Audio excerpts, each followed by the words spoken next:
Double engine की सरकार में एक के बदले एक बोतल फ्री दारू के खिलाफ, और आगे भी हम लोग इस अभियान को चलाएंगे।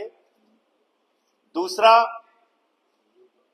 देश के प्रधानमंत्री आज आरएसएस के मुख्यालय नागपुर गए।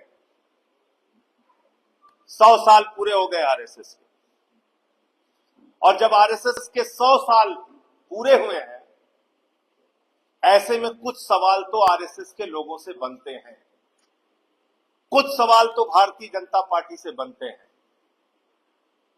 कुछ सवाल तो बीजेपी के नेताओं से बनते हैं। और मेरा पहला सवाल यह है कि 100 साल हो गए आरएसएस को, आरएसएस का एक भी प्रमुख दलित, पिछड़ा, आदिवासी या महिला अब तक क्यों नहीं बना?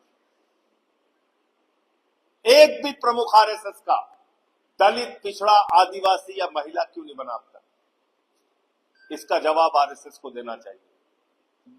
52 साल तक भारत की आन बान और शान, हमारा तिरंगा झंडा आरएसएस के मुख्यालय पर क्यों नहीं फहराया गया? आज 100 साल पूरा होने पे इसका जवाब आरएसएस को और बीजेपी को देना चाहिए। जवाब देना चाहिए आरएसएस और बीजेपी को कि जनसंघ के पहले राष्ट्रीय अध्यक्ष श्यामा प्रसाद मुखर्जी जी, जो फजलुल हक की गवर्नमेंट में फाइनेंस मिनिस्टर थे, उनको जवाब देना चाहिए कि उन्होंने अंग्रेज गवर्नर को चिट्ठी क्यों लिखी थी, और उस चिट्ठी में लिखा था भारत छोड़ो आंदोलन को, आजादी के आंदोलन को कुचल देना चाहिए। आरएसएस और बीजेपी के लोगों को श्यामा प्रसाद मुखर्जी की इस चिट्ठी के बारे में जवाब देना चाहिए। आरएसएस और बीजेपी को बताना चाहिए कि जिन्ना की मुस्लिम लीग, जिसने भारत के 2 टुकड़े किए, जिसने हिंदुस्तान पाकिस्तान बनाया, उस जिन्ना के साथ 3 राज्यों में आरएसएस और बीजेपी के पुरखों की सरकार क्यों थी? फजलुल हक की सरकार में फाइनेंस मिनिस्टर थे, फजलुल हक की सरकार में फाइनेंस मिनिस्टर थे श्यामा प्रसाद मुखर्जी। कौन था फजलुल हक? पाकिस्तान बनने के बाद पाकिस्तान का गृह मंत्री था फजलुल हक, उसके साथ श्यामा प्रसाद मुखर्जी थे। सिंध प्रांत में आरएसएस और बीजेपी के पुरखे मुस्लिम लीग के साथ सरकार में थे। नॉर्थ वेस्ट फ्रंटियर में आरएसएस और बीजेपी के पुरखे मुस्लिम लीग के साथ सरकार में थे। तो क्यों थे, इसका जवाब उनको देना चाहिए। और इतना ही नहीं, जब नेताजी सुभाष चंद्र बोस ने आजाद हिंद फौज का गठन किया और अंग्रेजों से लड़ने के लिए उनकी सेना हिंदुस्तान में जब आई, तो उन नेताजी सुभाष चंद्र बोस के आजाद हिंद फौज के खिलाफ लड़ाई लड़ने के लिए ब्रिटिश सेना में भर्ती करने का आह्वान आरएसएस और बीजेपी के पुरखों ने किया था। इसका जवाब आरएसएस और बीजेपी के लोगों को देना चाहिए। आपने हमारे क्रांतिकारियों के खिलाफ, हमारे महापुरुषों के खिलाफ मुखबिरी करके अंग्रेजों का साथ क्यों दिया? आज 100 साल पूरे होने पे इस बात का जवाब आरएसएस को और बीजेपी को देना चाहिए। प्रधानमंत्री जी को 11 साल तक आरएसएस की याद नहीं आई। जेपी नड्डा जी ने कहा अब हमें आरएसएस की जरूरत नहीं है, बीजेपी का संगठन बहुत मजबूत हो गया है। लेकिन आज 11 साल के बाद उसी नरेंद्र मोदी को आरएसएस के मुख्यालय पे जाना पड़ रहा है। तो नरेंद्र मोदी से भी ये सारे सवाल बनते हैं और आरएसएस से भी ये सारे सवाल बनते हैं। इसका जवाब उनको देना चाहिए। इसके अलावा अभी वक्फ बिल की चर्चा हो रही है। बीजेपी ने कहा हम वक्फ बिल लेके आएंगे। मैं आप लोगों के सामने कहना चाहता हूं, मैं जेपीसी का मेंबर था वक्फ बिल में। मैं आपके सामने कहना चाहता हूं, अगर बीजेपी वक्फ बिल लाएगी तो मोदी जी की सरकार गिर जाएगी। अगर बीजेपी वक्फ बिल लेके आएगी तो मोदी सरकार गिर जाएगी, क्योंकि चंद्रबाबू नायडू ने, नीतीश कुमार ने, चिराग पासवान ने, जयंत चौधरी जी ने, सब ने मिलके अल्टीमेटम दे दिया है। और क्यों दिया है क्योंकि इनकी जमीन अपनी खिसकने लगी है। इनको लगने लगा है कि हमारा जनाधार खिसक जाएगा।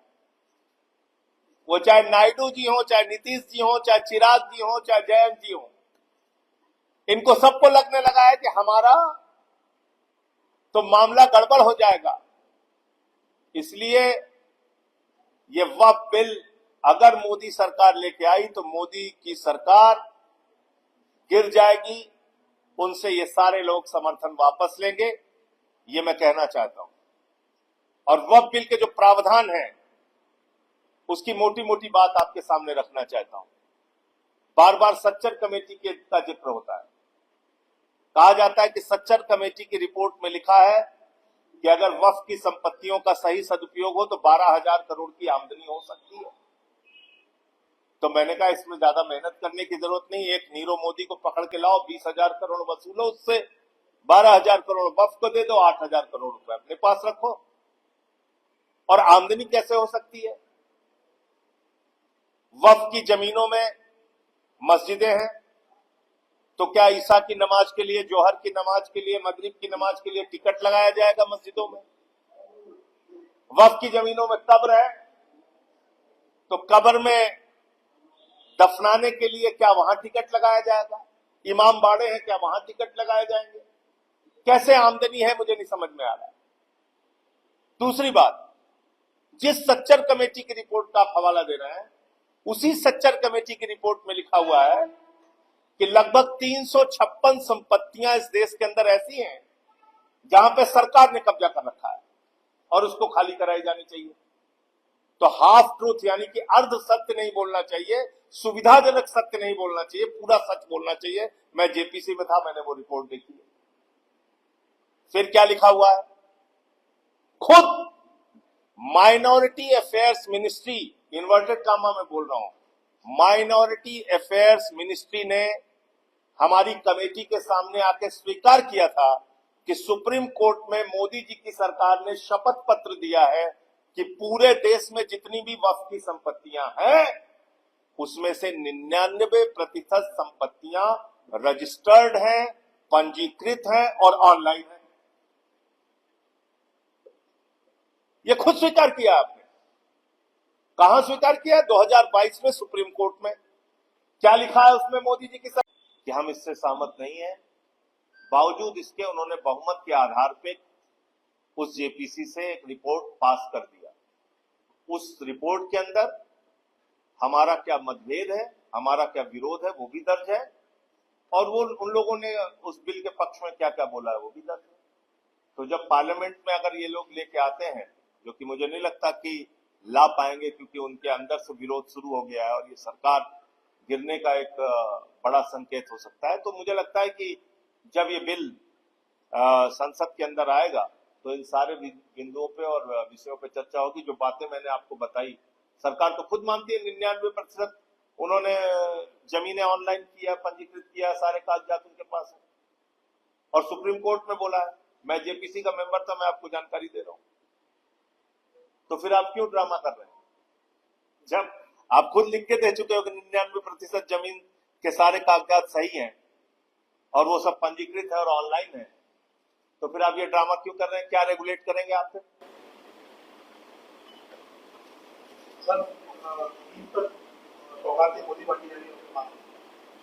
देखिए, ये भारतीय जनता पार्टी का दोहरा चरित्र है। एक तरफ आप कहते हो कि सौगातें मोदी हम बांटेंगे, 32,000 मस्जिदों में 32 लाख किट पहुंचाएंगे, और दूसरी तरफ आप कहते हो कि हम नमाज नहीं पढ़ने देंगे। ये दोहरा चरित्र है भारतीय जनता पार्टी का। आज आरएसएस वाले इफ्तार कर रहे हैं, चंद्रबाबू नायडू इफ्तार कर रहे हैं, देवेंद्र फडणवीस इफ्तार कर रहे हैं, अजीत पवार इफ्तार कर रहे हैं, नीतीश कुमार, चिराग पासवान सब इफ्तार कर रहे हैं। तो एक तरफ आरएसएस, बीजेपी और एनडीए, और हमारी दिल्ली की सीएम रेखा गुप्ता वो हज कमेटी के इफ्तार पार्टी में गए। तो एक तरफ ये सारे लोग इफ्तार पार्टियों का आयोजन कर रहे हैं, आरएसएस, बीजेपी और एनडीए के नेता, और दूसरी तरफ क्या कर रहे हैं? दूसरी तरफ कह रहे हैं हम नमाज नहीं पढ़ने देंगे। भाई आप मुझे बताइए, इस देश में सभी धर्म के मानने वाले लोगों के लिए जो लोग हिंदू धर्म को मानते हैं वो अपनी शोभा यात्राएं निकालते हैं, कांवड़ यात्राएं निकालते हैं।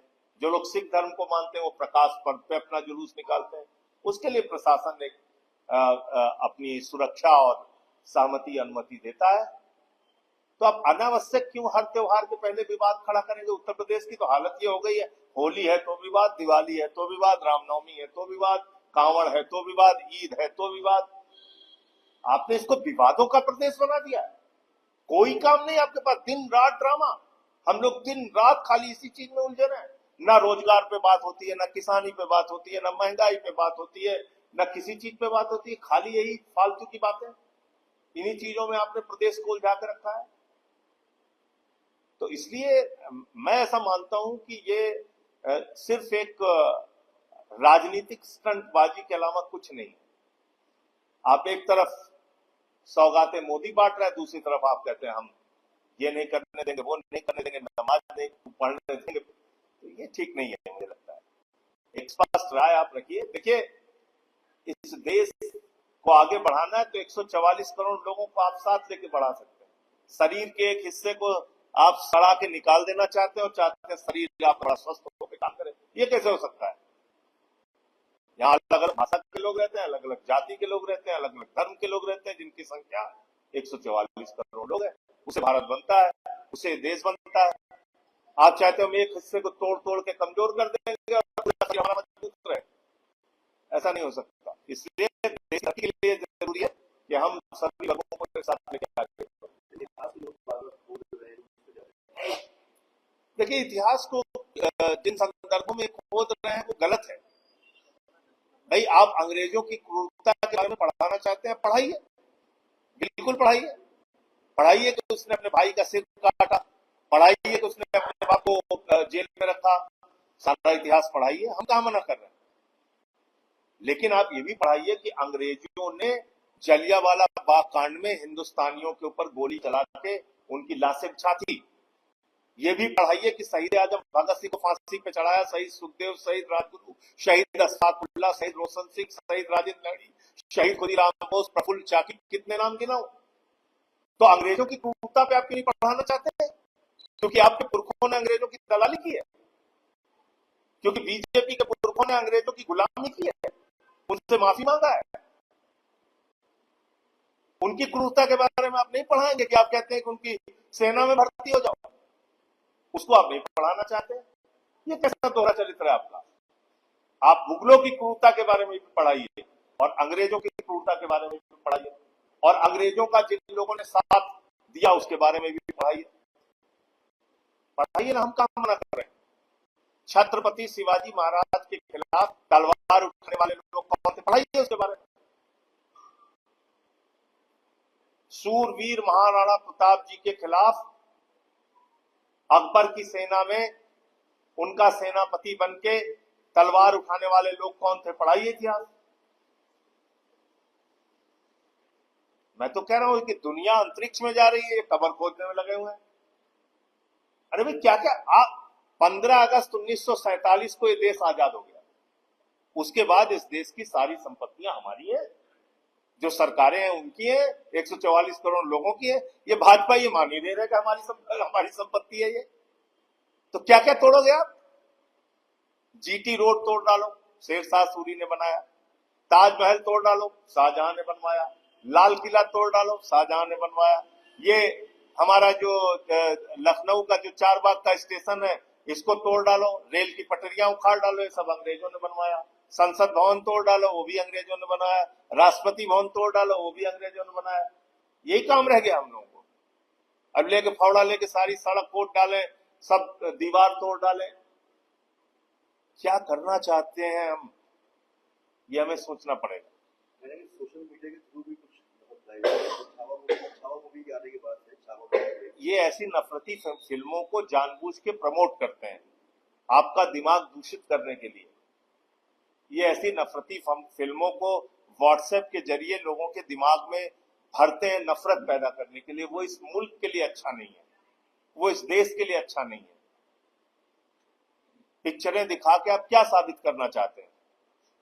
आप बताइए, औरंगजेब की जो नौसेना के प्रमुख थे वो मुसलमान थे, और महाराणा प्रताप जी के जो सेना के प्रमुख थे वो हकीम खान सूरी थे। तो आप क्या पढ़ाना चाहते हैं? और औरंगजेब के साथ लड़ने वाले जयसिंह थे, जसवंत सिंह थे, और अकबर के साथ लड़ने वाले मान सिंह थे। क्या आप पढ़ाना चाहते हैं? तो इसलिए बहुत सारे मुस्लिम थे जो कि छत्रपति शिवाजी महाराज की सेना में थे। छत्रपति शिवाजी महाराज का साथ देने वाले बहुत सारे मुसलमान थे, और महाराणा प्रताप जी का भी साथ देने वाले बहुत सारे मुसलमान थे। तो इसलिए मुझे लगता है कि अगर आप इतिहास को खंगालना चाहते हैं तो अर्ध सत्य नहीं बोल सकते आप, और सुविधाजनक सत्य नहीं बोल सकते। आपको पूरा सच बोलना पड़ेगा। छुपाया ही जा रहा है। For exclusive and insightful videos, subscribe to our new channel ABP Live Premium. For exclusive and insightful videos, subscribe to our new channel ABP Live Premium.